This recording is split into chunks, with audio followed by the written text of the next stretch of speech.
Welcome to The Big Break Show, a podcast where we discuss short-term rentals, entrepreneurship, life, mindset, and everything in between.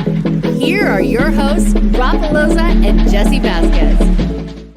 What's up, guys? In this episode, we have one of my really good friends. His name is Shanne Carvalho. He's based out of Santa Cruz, California. And this guy came from Portugal, ended up here in the U.S. at a very young age. His family owned a construction company. So he grew up at the age of 11 swinging a hammer. And today he went from a mattress salesman to a top performing real estate agent. And not only that, but he's actually connected with a lot of people, not only here in California, but all over the US. And he's building a pretty awesome empire right now when it comes to short-term rentals. He's an investor. He's basically a concierge for all real estate needs, and which is pretty dang awesome. He even has his own design company in Santa Cruz, California. So without further ado, here is Shanne. Take a listen, and I hope you guys enjoy this one. Shanne, thanks for being here, man. We appreciate you being here. Shanne is a real estate agent. Yeah, Shanne does all kinds of stuff, man. So we're going to deep dive today. Shanne, thanks for being here. And you know, the weird thing is we all met each other off Clubhouse, maybe a year ago, pretty close to the day. So Shanne, I wanted to have you on because you and I have been talking about different investments and things in general.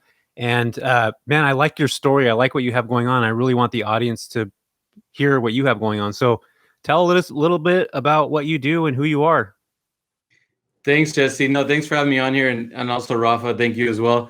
Yeah, it's that connection Clubhouse. Amazing, right? It's been about a year actually. And I actually just got some anniversary message from them. Hey, it's been a year. Time flies.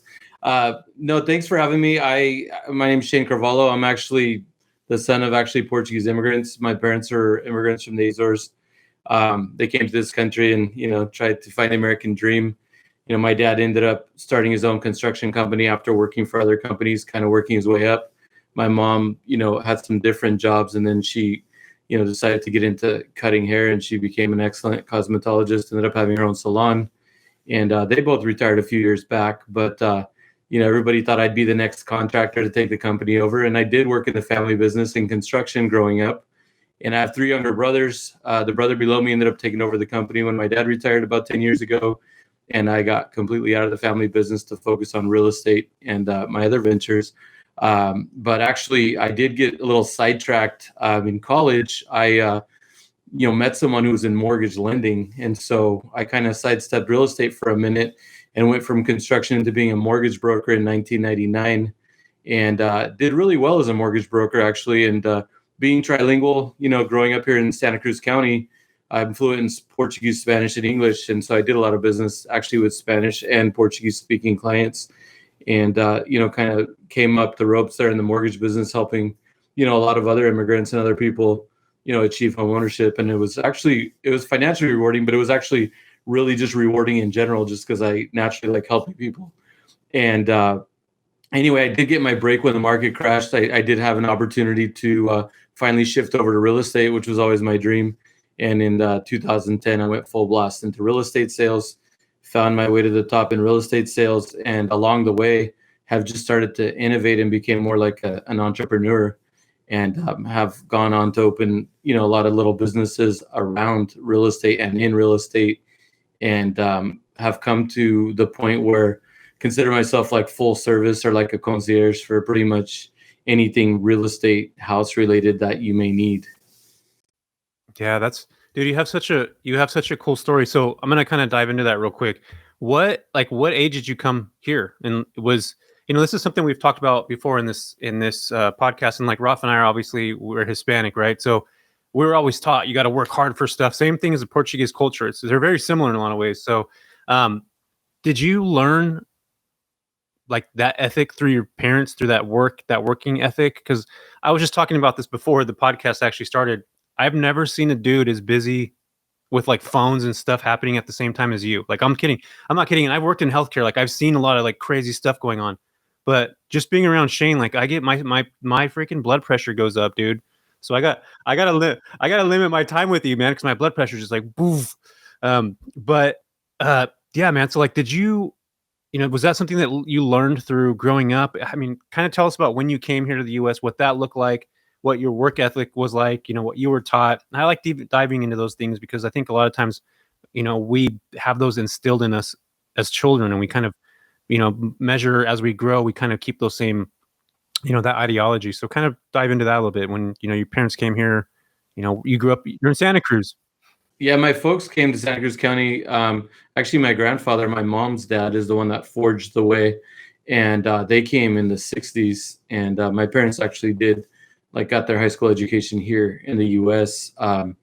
They actually really worked on learning English and such, and just getting more familiar. And so when I started elementary school, I did struggle a little bit. In first grade, I did pass, but it's funny because couple other family members didn't pass first because they didn't speak enough English. So the culture was strong coming to this country and getting accustomed to everything. But it's interesting because growing up, obviously our generation, the first generation, becomes the ones that speak English, a lot of times go to college, everything else. But what I guess for me, the way it happened is I was being groomed without knowing, right? Because you're resistant to like, go help do this, go do that, go do this, go do that. You got to go to bed at this time. Do your homework. No, you can't go hang out on the street with those kids. And, like my parents were just so strict, like even in junior college, I was still living at home. And it's like, I couldn't go out with my friends on the way. I mean, it was almost impossible to get out. And it was interesting because, they also push the languages, always speaking languages. And I was resistant, but it was interesting that I didn't rebel, like I did follow. And it's interesting because you're being groomed for like your adulthood without even knowing it. You know what I mean? It's like you're like, you want to rebel because you're a kid. You just want to do what the other kids are doing, right? You don't want to be the only kid that can't do all the other stuff or have fun or go out or whatever. But it's looking back, I'm actually thankful for that because like I can't, like I've never, I know it's not like a confessional or anything, but like I've never like used drugs, like I've never been in jail, like I've never been arrested, like all this stuff, like to me seems so foreign because I just was raised so well by them to know what's right and wrong. There's such a clear definition for me. And then the other thing too is, the work ethic. Obviously after what they did for themselves, being actually born here already and having the language and everything, it's like, you like not only would you let yourself down, you feel like you'd let your parents down if you can't, find success. If they can come here from another country with like literally nothing and they can become successful and build a good little retirement for themselves, you sure as heck better up the ante on that, so I think that it's not that they have to verbally say anything. I think it's instilled in you. And like for me, I just don't know any other way. And the work ethic has been something that I've always carried through. In life, we all have our moments, of misfortune or health or things that come up. But one thing is I've always been like relentless. Like I don't give up. Dude, Shane, listen, I got to tell you, man, like when you were telling that story, I was like, whoa, it sounds a lot like the way me and my brother grew up. Because like, dude, my dad was putting us to work when we were 12. Like, yo, come help me with my business. And he's been a business owner his entire life. Like literally, he started his first business at the age of 6, right? And he came here, I think, at the age of like 22.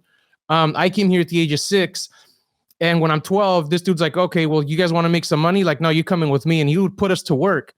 And I don't think he was like, it wasn't like one of those like, okay, guys, to be successful in life, you have to do. No, it was like, yo, get to work, right? And at the age of like 16, it was like, oh, you want a cell phone? All right, we'll go get a job. All right. And so my entire life was like this work ethic, like, get to work. He was super strict with us. He would not let us go out with our friends. Hey, can we go to this party? Yeah, you guys can go, but you guys better be back by 10 p.m. We're like, 10 p.m., dude, like, come on, 10 p.m. Like, nobody, like, you're high school kids. Like, nobody's back by 10 p.m. And so it was funny, dude. Like, we did a couple times where we did try to rebel, and he was like lenient because like we were good kids. Like, same thing. We've never done anything bad. But the point I'm getting at is because of that, dude, like I'm super like, all right, I'm always having to do something. Like, all right, when I'm at home hanging out, I'm like, dude, I gotta like find something to do. Like, I'm like jittery. I got to find like a new business, or I got to go work or go open a new unit, or I don't know, do something, right? And it's from that. I think it's from my dad always putting this in my head where like, hey, dude, like you always got to grind. You always got to hustle. Like not everything is sure in life, right? He started a ton of businesses. A lot of them failed. A lot of them did really well. A lot of them lasted for a very long time and ended. I'm the type of person that's like, okay, my short-term rental business is doing awesome right now, but what's to say that next year it ends? Then what? Right. And so for me, I'm always looking for the next thing. And it's because of that, man. So I love it. Like we resonated hella hard right there. I just got to throw that in there. I appreciate it. I could totally relate that. And one thing too is like what you just said, just to add on, is like I always find myself looking for the bigger game, right? Like what's next? Like you conquer, it's like what's next? Yeah.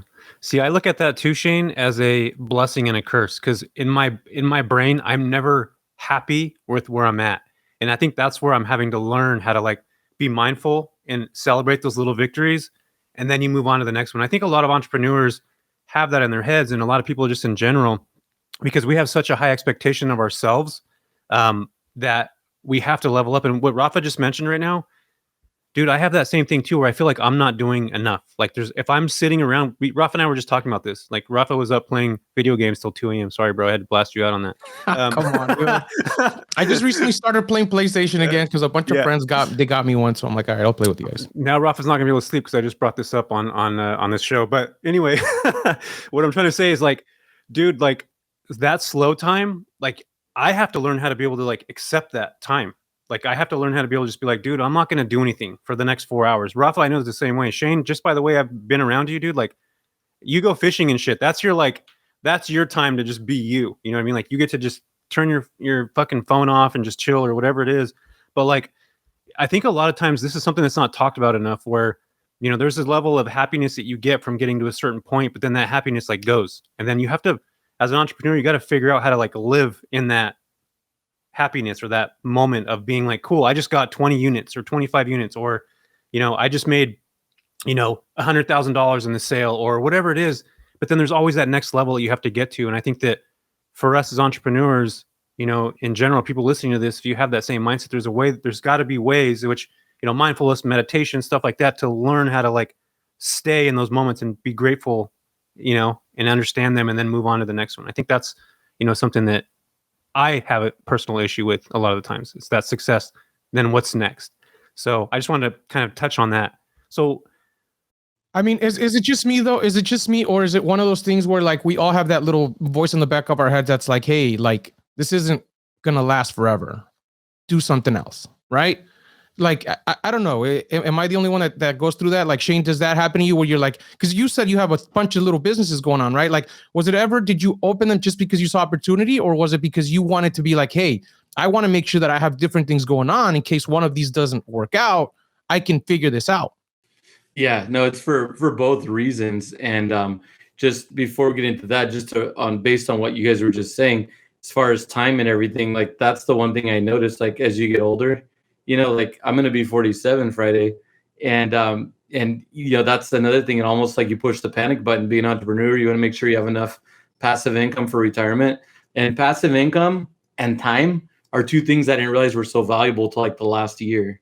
So that's been kind of the panic, you know, when it comes to what you were saying. But as far as setting up these businesses, I think it's for both reasons. And you know, I actually really have been pushing to build more passive income as well as diversify the income.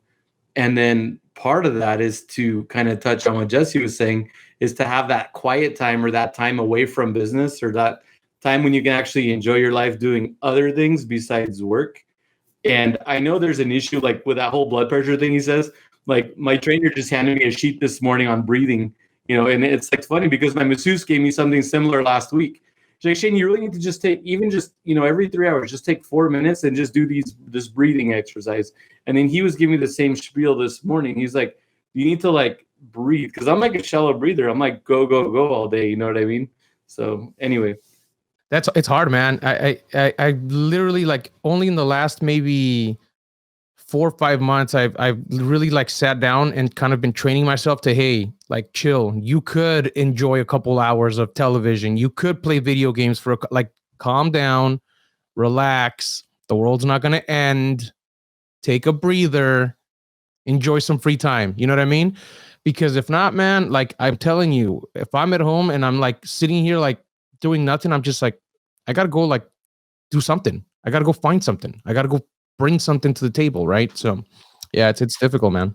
Yeah, that's a hard thing to deal with. Even I guess for me, like I'll pick up a book or something and start reading. Like I feel like I have to do something or continue to learn. Like, dude, it's weird, man. Like I'll have free time, Shane, and I'll put a fucking AirPod in and I'll start listening to podcasts of like learning something. So I'm like, dude, what the hell's going on? But talking about all the different streams of income and stuff like that. So you talked about your dad's construction business, and it sounds like your family just kicked you out of it, right? Well, no, it's funny you say that. Well, it's interesting because I was the only one. So it's me and my brother. He's 3 years younger, and then there's about a 12-year gap, and I have 2 younger brothers. But I was the one that was, I went to junior college here, and I stayed around. So I started, like Rafa. I mean, I don't know if I got the record beat. I think maybe it was 10 or 11, and I was out there swinging a hammer. But I mean, they got us on the job young. But anyway, I learned construction. I spent time on the job. My brother out of college had taken a sales job and was down in San Diego. And so when he came back to jump in the family business, he really hadn't been in construction. And so, I kind of felt like it was just going to be something I was going to have to just go on with, which don't get me wrong. I love construction. It's still part of everything I do every day. I just can't do everything, like there's just not enough time to do everything. And so I've kind of gotten to a point where I'm more of a director, right? Like you direct all the business and everything you have going. And so, yeah, pretty much. Exactly. So, yeah. So basically, when my brother got up to speed and my dad was going to retire, I had actually, this is fun. I'm going to do a quick little segue. So as a kid, I was obsessed with Tonka toys.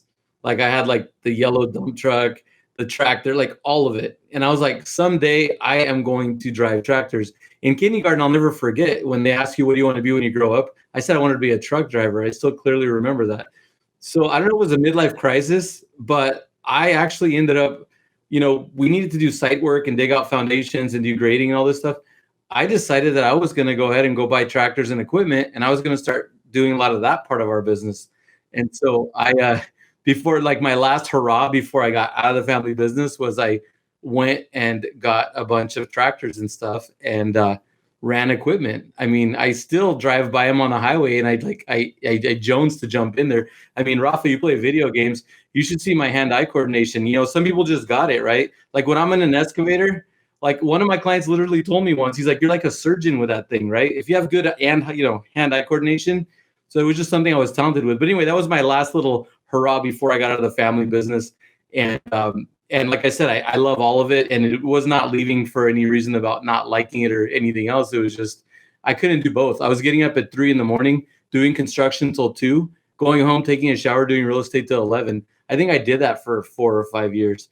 You can't live like that. Then we had a daughter. And so I wanted to spend time with her as well. And so it just, I had one thing had to give. And I felt like for longevity, I felt like real estate would be something I could carry on late, because I see my dad with his back and his pain and everything hurts and arthritis. And I was like, I wonder if real estate will do that, So my dad, his entire life has been like hard labor, like hand labor, hard work, right? And so watching that same thing, like going back to it molds you, I was like, I don't want to get older and be all like bad back. I already have a bad back as it is. I think I just have bad genes, but it's like, dude, like even now he's what? He just turned 56, I believe. No, way older than that. He's working, like he has an electronic, not electronic, but air conditioning recycling business. And so he's picking up these heavy, like gigantic, like ton air conditioning units, and he's got people helping, but he comes in there and he's like pulling them up. And I'm like, dude, like, what are you doing? Like, chill out, right? I'm like, you're not that young anymore, right? And so for me, as I see that, I'm like, I gotta find ways that I don't actually have to be there in the trenches, right? Like doing all that heavy work. Like if it requires heavy work, I'll probably end up having somebody to do it, right? If I can find a way to generate the income enough to be able to delegate that type of work, right? And I think that's why I kind of like real estate and short-term rentals, because it is a lot of work, but once the work's done, it's kind of like plug and play and you kind of set it and forget it. You know what I mean? And it's one of those things that was instilled in me where I'm like, the same thing. I don't want to go out there and be working at that age and doing all this hard labor. What if I have to work, I'll work, but I just don't want to be beating myself up like that. Right. And it's not like I'm like throwing any shade on it. Of course not. It's great. Like, obviously I still go out there and help them sometimes. Right. But you know, you get what I'm getting at, right? Like, we got to find ways where we can make the income passive, so where we can decide to work or not. That's the goal, right? Not I have to wake up at 8, go to work, come back at 5, take a shower, go hit another job, right? It's like, nah, let's get up, let's decide. Do we want to work? Do we not want to work? What can we do today to make it better, right? I don't know, just a thought. That's the dream, man. That's the dream. So Shane, so that takes me into, all right. So you left the family business, and you were, I mean, obviously with construction, you're already dealing with real estate. So you talked about the mortgage lending side of things. So, and I just found this out last night or whatever, a couple nights ago, you and I were talking. You're a general contractor. Like, I didn't know that. You know what I mean? So I learned something new from you. So obviously you probably had to have that working with the family. So that leads me into real estate and the investments, how you got into real estate, how all that stuff happened. So you were already working in the real estate portion with your family. Obviously, that's something you guys, I'm assuming it was in real estate, right? Well, they bought rentals. Not that, I'm sorry, I didn't mean to cut you off. They bought some rental property, and we would work on those as well. And yeah, it kind of. But go ahead. I didn't mean to cut you off. No, that's good. So that's what I was going to ask. You actually learned that part of real estate through the family business. So what put you into the mortgage business? Because you went from construction, and then I think I'm assuming you went to the mortgage business right afterwards, right? Oh my gosh, I won't be too long-winded, but this is hilarious how life has its turns and things happen. So I actually I went to Cabrillo, then I transferred to San Jose State. When I was down here, I had 3 part-time jobs. I played on the golf team, so I had a job at the golf course, and I worked with my dad in construction part-time, and I worked at Wells Fargo Bank part-time. And so when I transferred to San Jose State, I transferred to the Evergreen branch of Wells Fargo. I was working there part-time while I was going to college. And anyway, long story short, I was always, I love sales. And there was always these sales competitions. Who can sell the most credit cards or this or that? So I was at the merchant window, and this real estate broker had an office down the street. I was always hitting this guy for something. I go, you got to open a business credit card today. Oh, no, Shane, you're always trying to sell me something. No, you got to do that. And anyway, one day he finally came in. He's like, look, Shane, he's like, seriously, I've never come to the bank and dealt with someone who's always trying to sell me something. And he's like, I get it. It's part of your job. But he's like, you're probably not making a ton of money working here, getting paid by the hour. Like, yeah. He's like, you know what? Why don't you come and talk to me after work this week when you have a chance? Come to my office. So anyway, I go to this guy's office, and he's like, hey, have you ever considered getting your real estate license? And it's funny because, I never crossed my mind. I at the time I was, getting my degree in marketing. I was into sales, and, I did, I kind of was just finding my way. And so anyway, it was interesting because he told me, he's like, go pay for the course, do everything. When you're done, come back and I'll reimburse you, and maybe you can work here, learn here. And so what's interesting is I actually ended up, how did it go exactly? So I started doing that, but then in the meantime, I was with a company that I had I always had 2 or 3 jobs when I was younger, but I was also working retail for a company named Sleep Train who sold mattresses. And long story short, I was with them, and they needed help in their market up in Seattle one weekend for like a Labor Day or Memorial Day sale or something. So I went up there, and I enjoyed it so much that I ended up working there through the summer. Then I ended up actually moving up there for a couple years, and I got to know a lot of these guys. And then I decided to, I don't want to make the story too long, but long story short, I ended up coming back home, getting to work here, and to finish school and such. And one day I get a call from Seattle, and one of my best friends, I ended up being one of the top salespeople in the whole Western United States for that company. And so one of my buddies, who was like number 2 or something, I forget what number I was, but I was in the top 5. And he's like, hey, this mortgage company wants to interview the top 5, salespeople from our company, because the whole Washington market shut down. They sold, the company went away, and a lot of these guys ended up unemployed. So I had a job down here, but I flew up there for an interview and they hired me. So I said, screw it, I'll go back to Seattle. And so that's how the mortgage thing started and real estate went on hold, was because of that opportunity. And how random is that?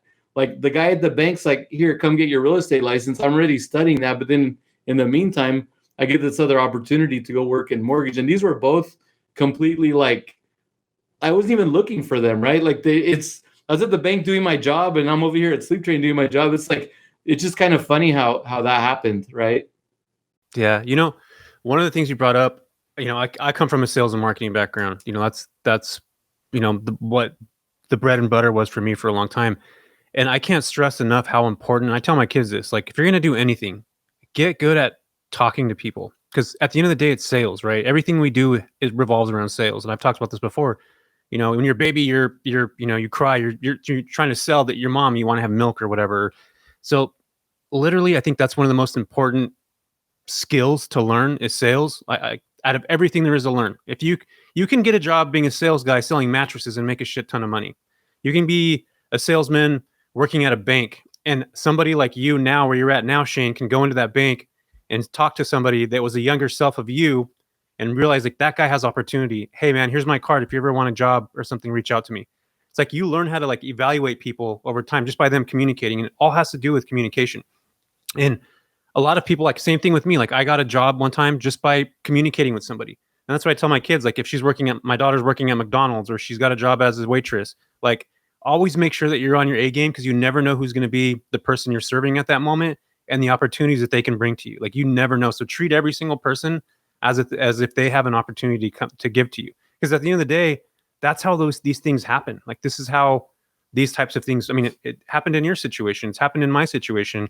And I think a lot of times these entrepreneurs and these people that are, they're always looking out for the next person they can bring up, or somebody that can eventually do well, or that can help with their business and also nurture them, the adolescent or whoever it is, nurture them growing.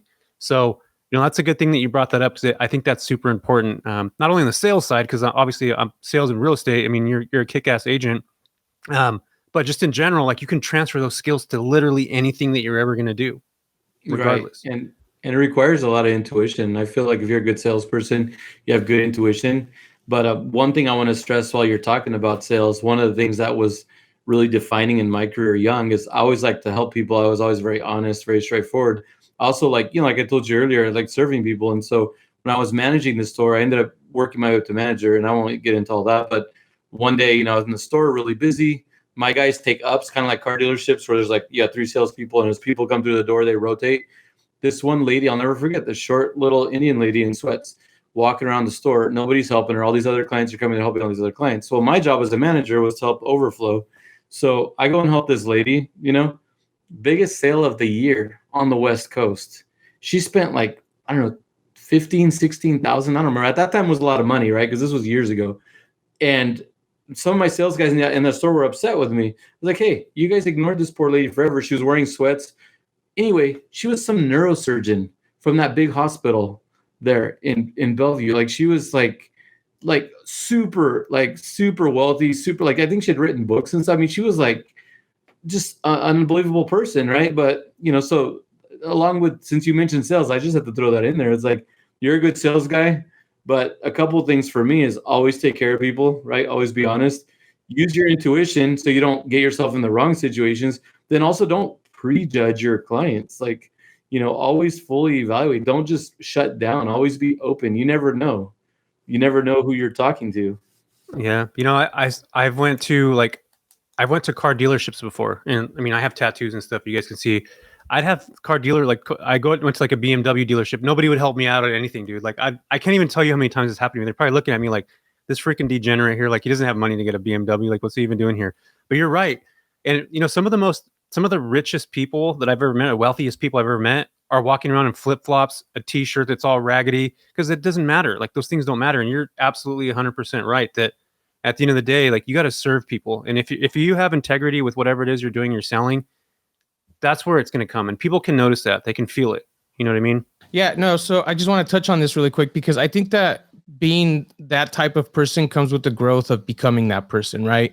Like as you become more successful, you become wealthier, you learn new things, you become a better business person, a better salesperson. You stop worrying about all the other little nonsense, all the other BS, as we say, right? Like, who cares what people think of you? Who cares? Like, dude, I kid you not. If you guys see me, Jesse knows this, Shane. I mean, from March to about September, I wear the same t-shirt, the same shorts, and the same flip-flops every day. And if you see me walking down the street, it looks like some beach kid who like doesn't do anything in life, right? People look at me and they're like, who is this guy? Like, I've met people and relationship that came from him where I've been introduced and they're like, this is the guy you're talking to? And I'm like, oh, hey, once they get to know me, they're like, oh, cool, right? But that first initial impression, I think we all go through it, is like, is this guy like legit? And I'm like, and I don't even notice it, right? And some of the wealthiest people that I know in real estate, in lending, I mean, like, you know, like multimillionaires, and I see them and they don't even own a car. They're walking down the street waiting for an Uber, right? Like rocking headphones and AirPods and like in this old beat up shirt. And I'm like, dude, that guy right there, like, I know him. Like, what is he doing walking up the street? And they're like, you know that guy? I'm like, dude, he looks like he's like a homeless guy. And they're like, yeah, no, like that guy, like he's legit, right? And I think that whole like not caring just comes from that growth part. I don't know. I mean, that's the way I feel, because as you get older, as you get more mature, as you start realizing that things that, you know, showing off a nice car doesn't really matter. We all want to drive a nice car, but we don't do it to show it off. We do it because we can now do it. You know what I mean? Yeah, well, it depends how much time you spend on the road. Like, you know, Jesse knows this guy here logs a lot of miles, so it needs some comfort. But no, I agree with what you're saying. And the thing is that, and this could be a whole nother session, right, on like the psychology of it, because some people need validation, you know, or some people want to prove something, or some people want to show off. I mean, there's a lot of different reasons, but I agree with what you're saying. As you mature as a business person, just as you mature in general as well, like you learn to value the important things, and then also not, because I mean, you'll like talking about having high blood pressure or being stressed out. If you're going to sit here and try to please everyone out there and care about what everybody thinks, you're never going to get anywhere. You're going to spend too much time because you're never going to be able to make everyone happy. And I think that was a lesson from years ago that I learned. And you're never, you know, and you're not always going to be the right fit for people. And one thing I learned actually from one of my assistants years ago, she's a wise woman. You know, she once told me, she's like, Shane, since I've known you, there's always right and wrong. Have you ever thought about the fact that sometimes things just are? I've never forgotten that, because everything always had to be put in this box or that box. I never realized that it just is. And that was back in, I'd say 2010, 11, somewhere about, 10, 11 years ago. I've never forgotten that. And that's totally changed so many things for me. Some things just are. It's not right or wrong. So anyway, thought I'd share that. That just came up in thought.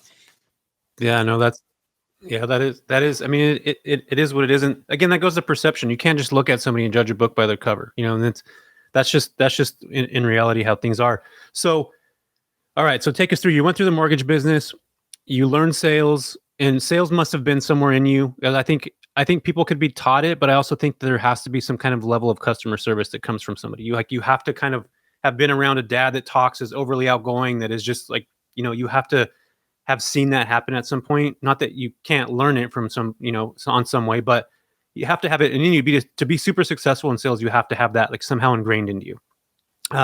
So going from that and going into the mortgage business, you worked in that. So you were able to learn the mortgage business, which is a huge part of real estate. And I mean, you have to have that obviously to get to buy any property, which Rafa, I know you're dealing with right now. It's not fun. It's not a fun situation to go into, especially as a buyer and also as an agent. Sometimes it's stressful.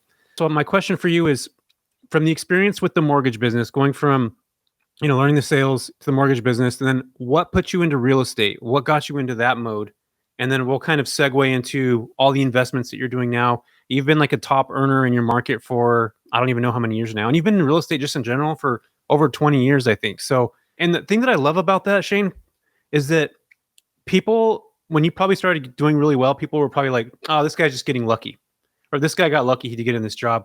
And you've probably heard that before. But then as you start continuing to go, it's not luck. Like, this is something that you're doing on a regular basis that makes you good at what you do. It's sustainable. It's a long business. So how did you get into the real estate market? Well, obviously you just talked about the dude that walked in at the Wells Fargo bank.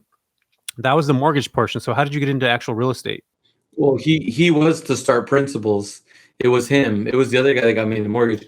No, so with real estate, so it's interesting because I love numbers and I'm great. Well, because we've talked about all the numbers. I love numbers. I'm such a math guy. So the mortgage business was great. I did well. I don't like being stuck in an office. And so I did really well. And but then I realized, doing an average, $400,000 mortgage, you're making 4, 5, 6, 7,000 per transaction, which was good because I was doing a ton of transactions. I mean, in 2005, at the top of my mortgage game, I funded over $100 million in mortgages. And when you think about how many loans that is with an average loan amount around 400,000, it was a lot of loans. So I did pretty well for myself. But I mean, literally, thankfully, the banks were closed on Saturday and Sunday. So I would actually take the weekends off. But during the week, it wasn't uncommon to be in the office till 1 or 2 in the morning. But that's all I did. And I got really unhealthy. I put on a lot of weight, got really heavy, started having health issues. It was just not the right fit as far as being stuck in the office all the time.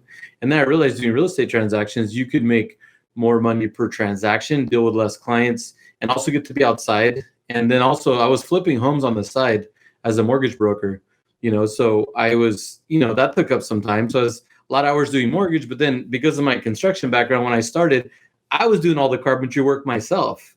So if you came to one of my flips that I was living in that had V-Queen bedrooms and stuff, that was me working all hours, weekends, et cetera, on that. And so it's I was already doing, I was still doing construction and loans. And so real estate was a good fit to get out there. And mortgage came in really handy because you guys all remember what was going on in 2009, 2010, 2011. Short sales, bank-owned properties, default foreclosures. I mean, most realtors in the business didn't know what that was. A lot of the older realtors in the business actually took that moment to retire and get out of the business because they didn't want to be dealing with all that and be involved in all that. Well, this is crazy. So 2010, by 2012, doing distressed properties, I was number 1 in sales in my brokerage. 3rd year in real estate, a brokerage that had, offices all the way down in Carmel in these high dollar markets. And I was grinding. I did it doing all the bottom stuff. I did 41 transactions in 2012, which, it was interesting because that mortgage background, that construction background, that's what allowed me to really thrive in getting these transactions done. And then remember I told you guys earlier about being relentless? Some of my short sales get approved because I would call anybody, everybody. I would push these people every day. This is no exaggeration. I had a couple of times where I got calls from the bank. Shane, please do not email us, call us. Do not contact any more of our board. Do not call the CEO. Do not attempt to call anybody. We are sending you that approval today, but please just stop. I mean, that's how relentless I was. I would, give me an approval. It's been 3 months, 4 months, 5 months. Heck, I had one short sale that took over 2 years. I had the oldest file in the office. My transaction coordinator used to laugh about that. Literally took me over 2 years to get that deal done. But we got it done. And it was only $200,000 deal in Castroville in a home that I had to board up because the homeless were squatting in it and there was no water. And you can only imagine what it was like in that place. So it just, I guess, does that kind of give you a sense of just the natural transition? It's like you've already done the construction, you've already done the loans, and then you move into real estate when you're having to use those skills. And then, after that, then when the market starts getting normal, then I graduated to, when the bank-owned stuff started drying up, all of a sudden corporate relocations. Wait, you mean you can do everything? Like you can actually fix up the property, you can stage the property, you can manage the property, you can take care of it, and you can basically sell it. Essentially it was a perfect fit because for the banks, I was already rehabbing and doing everything, kicking people out. Unfortunately, is the worst part of the job, but getting people out, securing the property, fixing the property. Sometimes you'd hold those properties for a year, depending on what was going on with the legal paperwork. But that was a natural segue to relocations. Did a lot of relocations. And then I realized wait a minute, why don't I just make this part of my real estate business in general is what I offer? And that's how we ended up where we are today, where we're full service. And then all those little businesses that I used to have to sub in, I've kept some of my subcontractors that are great, but I've gone and I've replaced all the other ones so that I have those services in-house. I don't want to have to rely on 12 people to make my job happen. I'm happy to rely on just my team plus a couple more that are in our circle. That was a huge difference. So when you say team, you're talking about contractors. You're talking about, you have your own design company too, which is, we'll dive into that in a second. So you have your contractors, your design team, you have your agents that work underneath you. You have your own brokerage now. You have you have basically every end of real estate, except for the short-term rental spot. But so basically you have everything lined up. And that was one of the things that really intrigued me about you, is that and this is what I've been able to see with successful business owners over the years, is they'll incorporate every part of the business so that they have this like synergy of all their businesses are looped within each other. And they're always able to stay within that same kind of group. And without you having that construction background, without you having that sales background, without you having that, all those pieces kind of coming together, the mortgage portion of it, you wouldn't be able to be as successful as you are today, given the fact that you didn't have all those things put together. So each like incremental little thing helped you kind of propel yourself into a situation that you're in now. And for those of you who don't know, like Shanne is like, you're a top, I don't want to make you sound like this golden child right now, but you're like a top performing agent in a high yielding market. And that's really freaking hard to do, especially for somebody new coming into any type of market. Like, being in Santa Cruz, Capitola, those high dollar markets, it's hard. You have to, luckily you were born and raised there. So I know that a lot of people like to keep business with people that are in that area. So you're fortunate enough to be able to have that.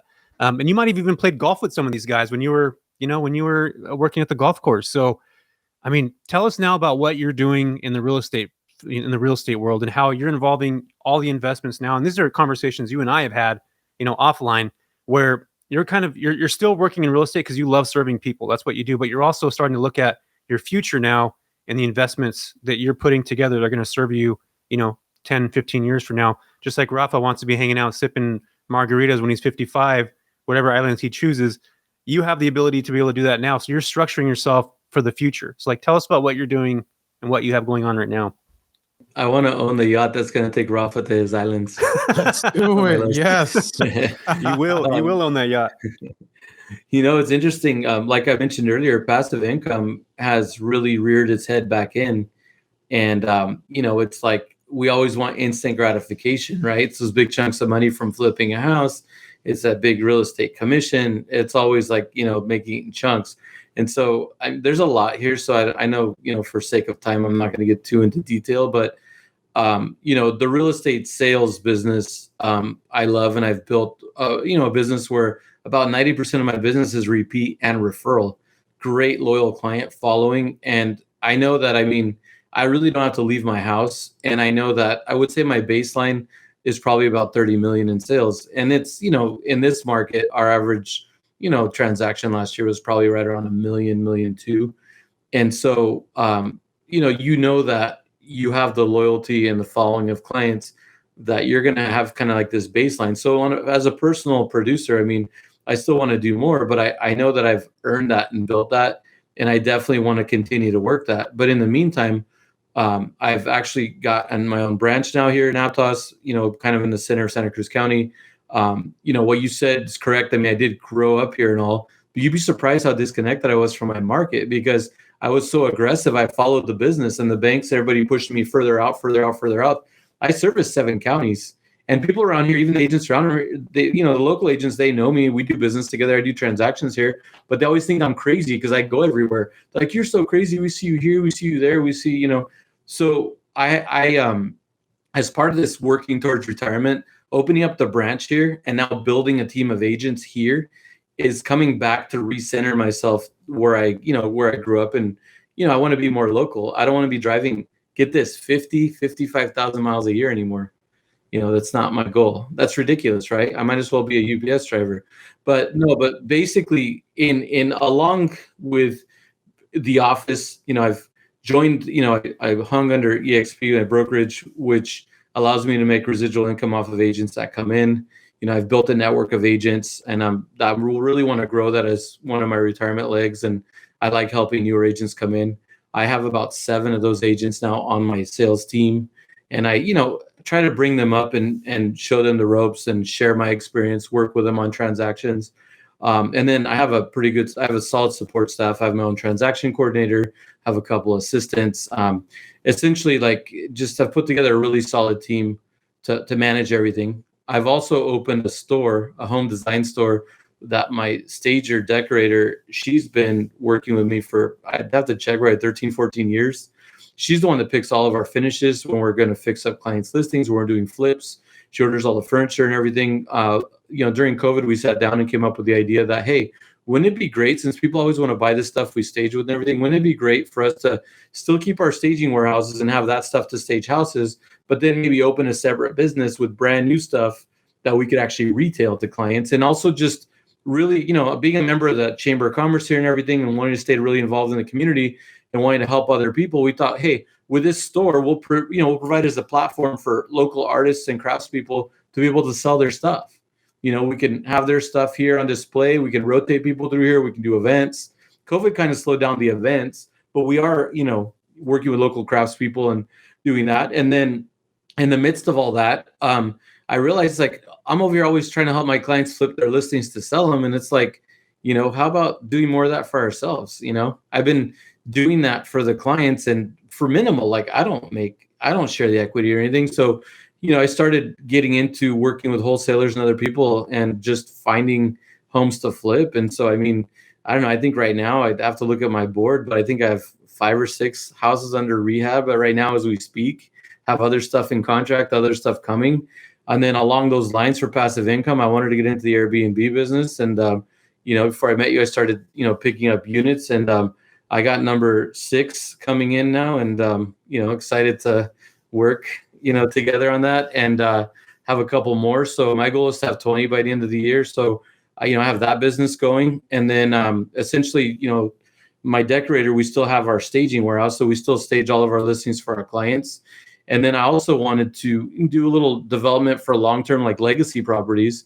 So I recently bought, a house and a commercial building here. It happens to be right next to my office and my store, that we're rehabbing and trying to redevelop part of it into 3 more units. I'd love to have that be a 4-plex. It's anchored by a historical home from 1888. And then the building next to it is where I want to put 3 2-bedroom units in. I'm here in the heart of Aptos.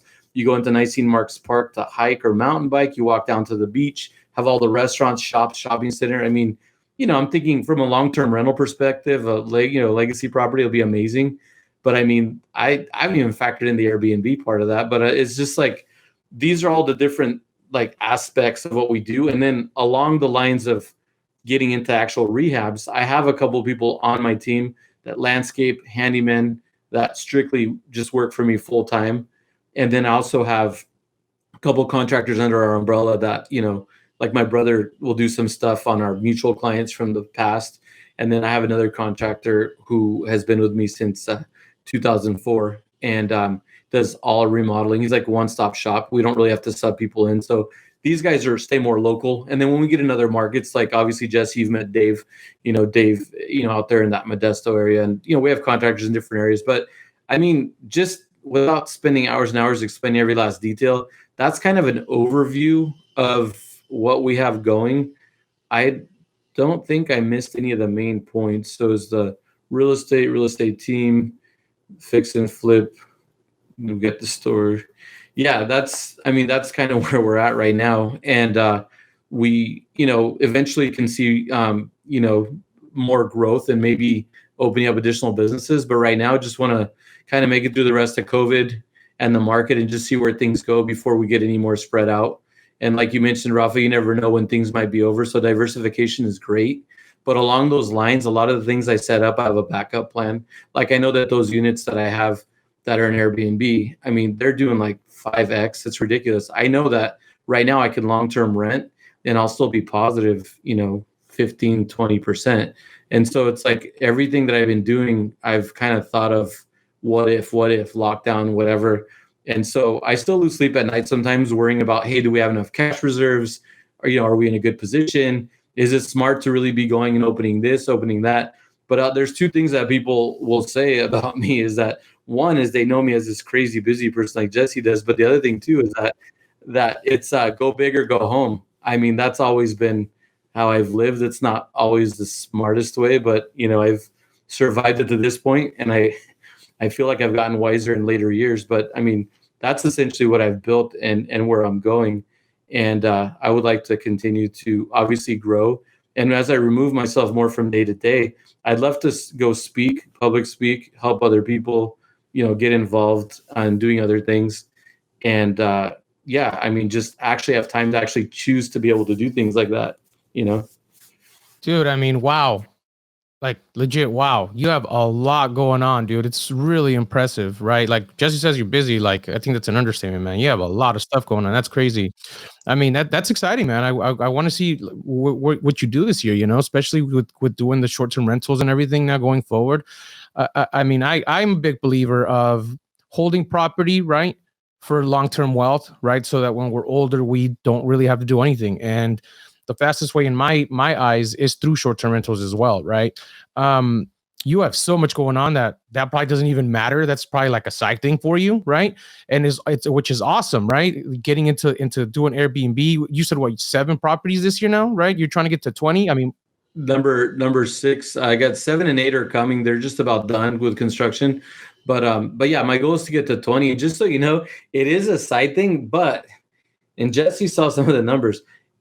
They're doing so well, and with the minimal effort that goes into having them, I'm going to tell you right now, and you'll appreciate this because you love this stuff. It's the best passive income I have. I love that. Yeah, dude, okay. Man, I wish we could talk a little bit more because we're running out of time here, and I want to respect your time and Jesse's time. And so I wish we would have talked about just that portion even longer, because I can talk about that all day long, right? Just to go over the numbers, the locations, the style of the properties, the way it's designed, the type of customers you're housing. I mean, it's another 5-hour conversation.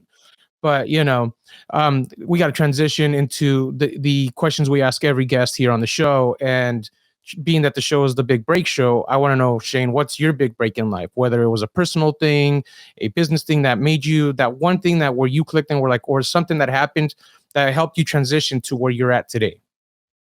It's interesting because I gave some thought to that even before I came to the show. Because I mean, there's a lot of pivotal points, right, in your life and in your career. And it's interesting because I thought something that would be kind of shocking is there was a moment when I was going to quit real estate in 2012. Remember I told you that's the best year I ever had?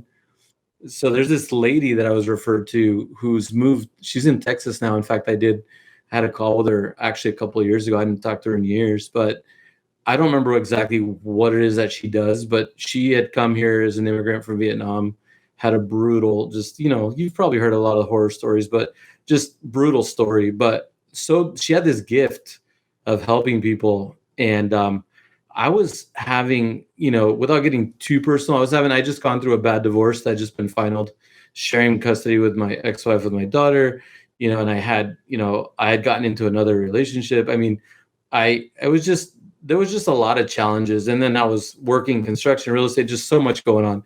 And anyway, I just wasn't producing. It was like July of 2012.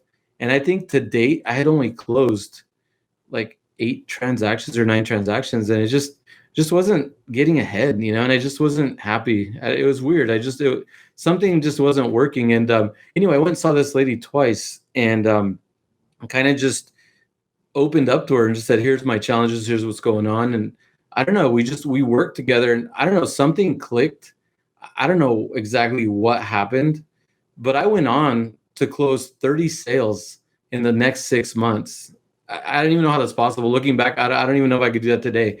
Like literally with one assistant, closed 30 sales and finished the year on top and was just re-inspired. In fact, I didn't even know I finished on top because our awards thing is in March. And honestly, like, how you don't look for people's approval or whatever.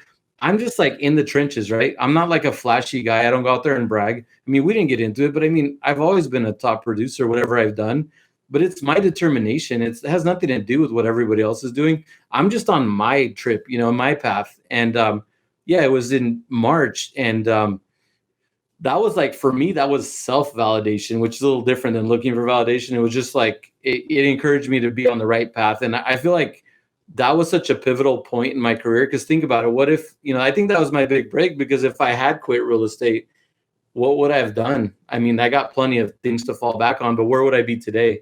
And so I feel like that was a big break for me. Was she like a therapist or like what was she? Was she just a friend? She's one of those ladies that does like hypnotism and stuff. Mhm. I think it might be LNP or something. I don't remember what it's called. And her name was Stephanie. EMD. And what's that? EMD, where they do the light thing, or was that something else? No, it wasn't light. It was like hypnotism. It was like, then you have to get up and walk. And it's I don't I know know. what you're talking I'll have to look her up and I'll have to let you know because I still have her contact. I don't remember what it's called, but it's the only time I've ever done that. And it was like literally life-changing. Yeah. So it was like a self-reflection moment in time where you were dealing with diversity and like dislocation, but then that brought you clarity. Like those in personal and business. Like there's some personal stuff which I don't want to get into here. We can always talk offline, but it's amazing how everything, like it was just like, I was like 2 weeks later, I had over $5 million in escrow and I didn't question it. I just kept going. I said, okay, well, I'm not going to question it. I'm just going to go. Was that lucky? Was that a coincidence? Did it help? Did it not? Is it the placebo effect? What is it? I don't care. It was life-changing. So I really think it was her. I believe it was her because that was such a just dramatic change across the board.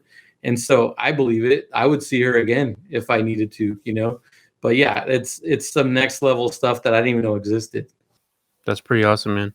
Yeah, I'm a big fan of learning about yourself, and sometimes that could be therapy, that could be hypnotism, that could be a lot of stuff. And I think that a lot of times, and I've talked about this in the show before, that as men we don't look at that like, oh, you're going to therapy, you're a wuss, or yes, for sissies or whatever. But a lot of times we don't understand how to deal with emotions in certain ways, or we don't know how to rub some dirt on it, you'll be fine. You guys grew up with immigrant fathers that are just like, oh, you're being a baby, get on. Yeah, Rafa's like, here's a shovel, go do something. And you're just like, all right. But at the end of the day, like, we're human, we're people. Like, we have to learn how to deal with emotions and deal with things. And when you have like these really pivotal moments in your life, like divorce is fucking intense already as it is. Having a child is intense. Like, it's a lot of stuff. And then your business and being able to, provide for your family, that's a whole nother shift in mindset. But sometimes you have to be able to bring in people and recognize in yourself that you need help in a certain point. And I'm glad that you were able to bring that up and talk about that somebody helped you move through those positions and actually made you have one of, not made you, but allowed you, and where you allowed yourself, maybe you had to let go of some things internally, but you were able to kind of look at yourself in the mirror at the end of the day and be like, all right, I know what I'm about now, and then move forward and make shit happen. And that's exactly, kind of what you did. So that's badass, man. Glad to hear that.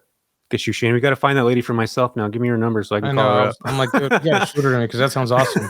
Yeah, dude. Actually, I'll if you want, I'll connect you guys offline. Fly me out there, dude. I'm gonna head out there tomorrow. So I think it's so good to have those kinds of things and those people that you can always surround yourself with. Whether you got to pay for it or it's a friend or somebody to talk to or something, it's important to have that. So that takes me to in the segment of like one of the questions I was going to ask you, and maybe you can make this quick. Any new agents listening now, what are like some tips that they could do moving forward, with the real estate career or even investing? Because you're an investor too. So like a couple quick, like Rafa, what's our segment? Learn and apply, right? So something that somebody could do today that they learn from this conversation and then move forward with it. But maybe you can add a couple little things in there about like real estate and maybe investing. Well, I mean, the disclaimer first off is that because obviously with bringing in newer agents and stuff, that, having that experience, I mean, agents feel like they plug in with you and you've been successful, that it's just going to happen overnight. So I think that the first step before you like, here, let's go do this and apply this. First step is let's have realistic expectations, right? Like, it's taken time to get here.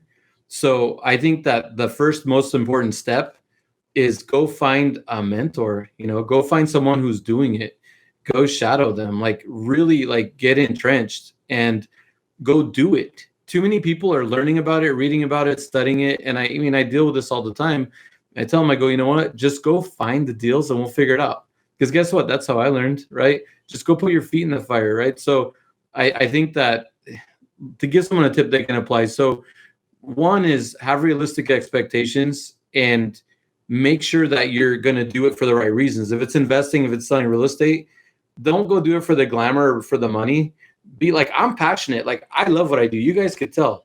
I love what I do. Like, this is where I belong. This isn't like a job, right? So make sure that you're getting something that's not a job. Then go find somebody that's doing a really damn good job at it. Shadow them, study them, learn what they're doing. go get books and read, right? Like, don't focus just on reading and learning, but at least try and read 10, 15 minutes a day. There's so many great books out there. Heck, reach out to me. I got a list of good books. I love to read. And if you're driving a lot, do it on Audible, right? I mean, just listen to Audible. I mean, I guess those are kind of the initial tips. And then I think anything more in depth, I would say just, I mean, you reach out to me. I mean, I'm always happy to, yeah, I'm a busy guy, but I mean, reach out. I mean, I'm happy to send you a book list or connect you with people maybe where you live, or maybe you want to meet another agent or investor, or, whatever it may be. Just, I'm always happy to try and connect. I'm a connector too, right? I love connecting people all over the country, other countries. If I can connect you, I mean, part of the reason Clubhouse was great, right? Connecting people. Yeah. Shane, listen, speaking about reaching out to you, man, since we're getting to the end of the show here, I'm definitely going to reach out to you because I want to know what books you've read, right? I love listening to audibles all the time. When I'm on the road, it's all I listen to. I don't remember the last time I heard a song. So speaking of reaching out though, where can people get a hold of you, man? Like, give us, like, you got websites, you got emails, what do you got? Instagram, Clubhouse, like give it to us. Yeah, so it's funny because I'm not super techy, but I've done a decent job getting myself out there on social media. So ShanneCarvalho.com is my website, like the real estate website. But then I'm on social media, Shanne Carvalho Real Estate Team. Facebook is Shanne Carvalho Real Estate Team. I'm on LinkedIn. I'm on Clubhouse at Shanne Carvalho. I'm pretty easy to find, definitely pretty easy to find. And I'm always happy to collaborate and chat. I love meeting people, love helping people. So yeah, if anybody wants to reach out, please do. Yeah, there it is. We learned it all. Shane came from Portugal, came here when he was how old? Learned the construction business, learned how to wipe dirt on it when he had emotional issues. And then he learned how to deal with adversity later on. And then here we are, successful Shanne Cravello that has his own freaking real estate company. You have your own construction company, you're a GC, like, dude, you have your own freaking design company. He's got the entire real estate package, guys. I mean, if you need anything in real estate, this dude's got it, right? From purchasing to rehabbing to designing to fixing an issue. I mean, dude, Shane, I'm telling you, man, impressive, dude. Not gonna lie, super impressed. And thank you for coming on the show, man. We really appreciate it. This was an awesome conversation. We were trying to keep it short, and look, it went an entire hour, and I'm glad it did because it was really good. So appreciate it. No, thank you for having me. And I mean, just to leave off with the fact that, I mean, I'm still building, I'm still growing. Like, I'm not there yet, but I do appreciate the respect. I appreciate you guys having me on here. I really did enjoy it. And we're just getting started though. I just want you to know that, like, it's not, nobody's taking it easy yet. We're still going. So I'd love to get back on with you guys at some point and talk about other stuff as well. So thanks again for having me. Yeah, no, listen, we're going to schedule you in for just another short-term rental talk because I want to know how your houses or their houses, right? How they're doing. I want to know how they performed. I want to know where, like, I want to go into the details of it. So we'll schedule something in the future just to talk about that part of things because it'll be a lot of fun because obviously you're great at that. And so it'll be fun with both of you guys. I mean, both of you guys are great at that. So he's got some kick-ass properties, man. Probably some of the best income producing properties I've ever seen. And they're in like the best area. Like, we'll have to dive into that. Was that luck, Jesse? That might have been luck. That might have been luck. You're about to duplicate it, so that luck factor is gone, man. So, and that's what I mean. If it's duplicatable, then there you go. But yeah, everybody listening, thank you. We appreciate it. If you're watching this on YouTube, please like and subscribe our channel. That helps the algorithm and us be lifted up to the top. And then people can know who Shane is because this dude needs to be known in the social world. So yeah, all the show notes will be on the bottom. You guys can check that out. But Shane, we appreciate you, man. Thanks, and have a good rest of your day, everybody. Thanks, guys. Bye, guys.